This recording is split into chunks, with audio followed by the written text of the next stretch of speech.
My name is Robert Geller, and I'm with the law office of Robert M. Geller, PA. There are two other lawyers with our firm, and today I want to talk to you about how or whether you can get rid of certain taxes through filing bankruptcy. And the short answer to that question is yes, no, maybe so.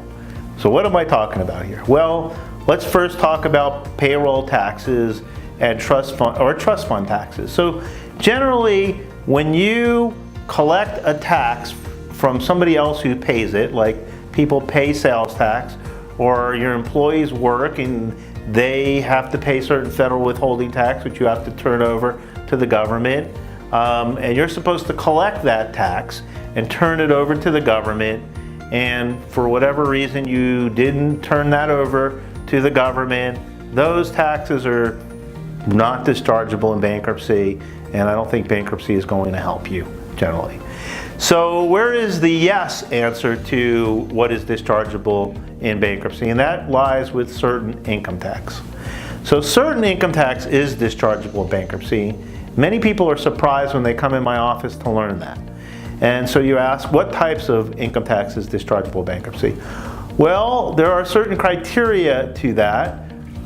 Let me kind of give you the general criteria. First of all, the tax returns have to be filed at least 2 years prior to the time the bankruptcy has been filed. The second criteria, and these are just general criteria, there are some others, is that the return has to be due more than 3 years prior to filing bankruptcy. So we are now into September of 2017. If you filed your tax return for 2013, it would have been due in April of 2014. If you filed it timely and you didn't get any extensions, then your taxes for 2013 would be dischargeable because the due date was April of 2014.